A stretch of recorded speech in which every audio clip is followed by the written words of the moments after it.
আমাদের দেশে দেখবেন যে যে এগুলো নামে হাইওয়ে, আসলে কিন্তু এগুলো হাইওয়ে না, কারণ হাইওয়ের উপর দিয়ে মানুষ যাতায়াত করে। তো এইটা একটা বাইরে দিয়ে একটা ফেন্সিং দেওয়া হয়েছে যাতে করে এখানে মানে যানবাহন যাতে বিনা বাধায় অতিক্রম করতে পারে। আমাদের আপনারা জানেন যে সড়কের জন্য একটা বাংলাদেশে একটা বুভুক্ষা আছে, সবাই সড়ক চায়। আমার যে হোয়াটসঅ্যাপ মেসেজে সবাই এখানে নতুন সড়ক চায়, ওখানে 2 লেনের সড়কে 4 লেনের সড়ক চায়।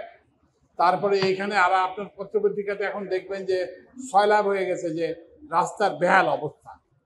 তো এই জন্য একটা সড়কের জন্য একটা বিরাট বুভুক্ষা আছে। তো এখন এই জন্য কিন্তু এই সড়কের উপর জোর দিতে দিয়ে সর্বোচ্চ গ্যাস সাশ্রয় যমুনা গ্যাস স্টোভ, আধুনিক, নিরাপদ ও দীর্ঘস্থায়ী। আমরা অন্যান্য যে যাতায়াতের যে মাধ্যম আছে, যেমন হচ্ছে যে নদী পথে যাতায়াত করা, রেলে যাতায়াত করা, বিমানে যাতায়াত করা, এগুলোকে আমরা অবহেলা করেছি।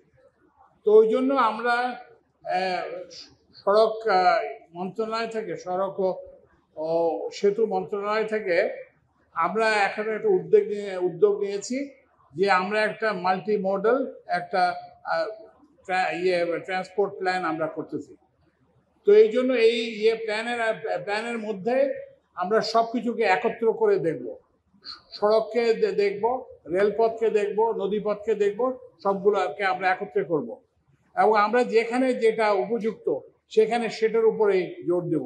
যেখানে নদীপথে মুভমেন্ট সহজতর হবে সেখানে নদীপথের উপর জোর দেওয়া হবে, যেখানে রেলের জন্য সহজতর হবে সেখানে রেলের যাতায়াত করতে হবে। কারণ এই শুধুমাত্র এই সড়কের উপর যে নির্ভরতা, এটা আমাদেরকে কমাতে হবে। কারণ এই সড়কের উপর যদি, কারণ আপনার তো আমাদের দেশ তো জায়গা নাই। আমি তো প্রত্যেক দিনই ভূমি অধিগ্রহণ, এটা একটা দীর্ঘ প্রক্রিয়া এবং একটা অত্যন্ত ব্যয়বহুল প্রক্রিয়া। তো এই জন্য আমাদের এই সড়কের যে থেকে আমরা এই বুভুক্ষা থেকে বেরিয়ে আসতে হবে এবং আমরা অন্যান্য মোড অফ ট্রান্সপোর্টেশনের উপরে আমাদেরকে জোর দিতে হবে। আর সড়কের ক্ষেত্রে শুধু যে এটাই সমস্যা তা না, কারণ আমরা তো কত সড়ক বানাবো। আমাদের সবাইকে, আমার সিনিয়র সচিব আছে এখানে ওই যে সড়ক মন্ত্রণালয়ের, আমার কাছে প্রত্যেক দিনই আসে 100 কোটি টাকা, 200 কোটি টাকা, 50 কোটি টাকা কি ওই ভূমি অধিগ্রহণ বাবদ।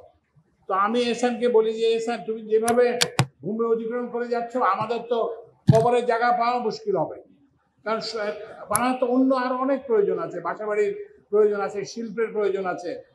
তো ওই জন্য রাস্তাকে আমরা একটা ইয়েতে আনতে হবে, এটা একটা সমস্যা। আরেকটা বড় সমস্যা হচ্ছে যে আমাদের যে রাস্তার নির্মাণ ব্যয় অনেক বেশি, এটা কিন্তু কমাতে হবে। এটা আমাদের যে আশেপাশের দেশ, সেসব দেশের তুলনায় আমাদের রাস্তা নির্মাণের ব্যয় অনেক বেশি, এগুলো কমাতে হবে। এবং রাস্তাঘাট আপনারা তো জানেন যে এটা একটা দুর্নীতির একটা বড় ক্ষেত্র। এই দুর্নীতি কমালে এবং এই যে আমাদের যারা প্রকৌশলী তারা যদি করেন, তাহলে এইটাকে 20 থেকে 30% ব্যয়, রাস্তা নির্মাণের ব্যয় কমানো সম্ভব। আরেকটা জিনিস যেটা এখন আপনারা দেখছেন যে পত্রপত্রিকায় সয়লাভ হয়ে গেছে, সব রাস্তা ভেঙে গেছে, চলাচল করা যাচ্ছে না। সিলেট থেকে আমি প্রত্যেক দিন কল পাই, আমার উপদেষ্টারাও কল করেন যে ওখান থেকে ওই যাতায়াতের পথে ভয়াবহ সমস্যা। তো ওই জন্য আপনাকে রাস্তার শুধু যে ব্যয় কমালে হবে না, রাস্তার যে টেকনোলজি সেটাকেও চিন্তা করতে হবে।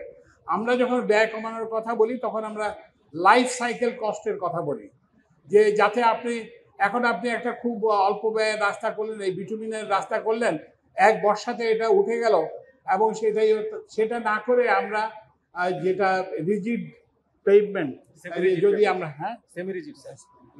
রিজিড পেভমেন্ট যেগুলো, সেগুলোতে আমরা যেতে হবে। তো ওই জন্য এই যে সড়ক খাতে যে বর্তমানে যে অব্যবস্থা চলতেছে, এই অব্যবস্থা থেকে আমাদেরকে পরিত্রাণ পেতে হবে। এক হচ্ছে সড়কের উপর আমাদের নির্ভরতা কমাতে হবে, অন্যান্য যেসব যাতায়াতের মাধ্যম আছে, রেলপথ, নদীপথ এবং বিমান, এইসবগুলোর ব্যবহার বাড়াতে হবে।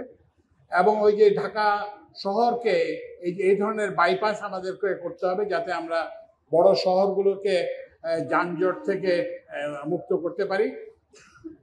এই এবং ওই যেটা বললাম যে এই এখানে সড়ক নির্মাণে ব্যয় কমাতে হবে এবং সড়ক নির্মাণের যে টেকনোলজি সেটা কমাতে হবে, পরিবর্তন করতে হবে, যাতে বছর বছর যাতে রাস্তা খারাপ না হয়ে যায়। আর সবচেয়ে যেটা দুঃখের বিষয়, আমি এটা সব জায়গায় বলি, শুধু যে সড়কের ক্ষেত্রে তা না, যে এখানে একটা চীনা ঠিকাদার কাজ করতেছে। আমি ওই বিদ্যুতের ওদেরকেও বলি, কিংবা জ্বালানির যারা তাদেরকেও বলি, এবং অন্য সব রেলের তাদেরকে বলি যে আর কতকাল বাইরে থেকে লোক এসে আমাদের সড়ক বানিয়ে দিয়ে যাবে, আর কতকাল আমাদের বাইরে থেকে লোক এসে আমাদের সেতু বানিয়ে দিয়ে যাবে, আর কতকাল আমাদের বাইরে থেকে লোক এসে আমাদের রেলপথ বানিয়ে যাবে। ইভেন একটা ফিজিবিলিটি স্টাডি, যেটা রেলের জন্য একটা ফিজিবিলিটি করবে, কোথায় যেন ওই যে টঙ্গী জয়দেবপুর ওই রাস্তাতে। তো আমি বললাম যে এটার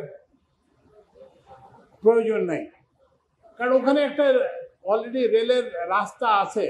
তারপরে সেখানে তো এত হাজার হাজার মাইল কিলোমিটার রেলপথ হলো, এখন তোমরা এটার ফিজিবিলিটি স্টাডি করতে পারবে না, মহাভারত অশুদ্ধ হয়ে যাবে। তাহলে আমাদের এত ইঞ্জিনিয়ার থেকে লাভ কি, আমাদের এত প্রকৌশলী থেকে লাভ কি? তো ওই জন্য যে প্রকৌশলীদেরকে কিন্তু দায়িত্ব পালন করতে হবে, এবং আমাদের প্রকৌশলীতে এই কারণে বেকার। এই যে বুয়েট থেকে পাশ করে একটা ছেলে যখন, একটা মেধাবী ছাত্র যখন হয়, সেটা আমাদের জাতির জন্য লজ্জা। তো ওই জন্য আমাদেরকে ইঞ্জিনিয়ারদেরকে যারা করবেন, তারা ভবিষ্যতের কথা করবেন, এবং নিজেরা যাতে একটা রাস্তা করে দেখান, নিজেরা একটা কি বলে যে নিজেরা একটা পাওয়ার প্ল্যান্ট করে দেখান, নিজেরা একটা ট্রান্সমিশন লাইন করে দেখান। এটাই কিন্তু আমাদের পথ, আমাদেরকে এই যে বিদেশ নির্ভরশীলতা থেকে ক্রমে মুক্ত হয়ে আসতে হবে।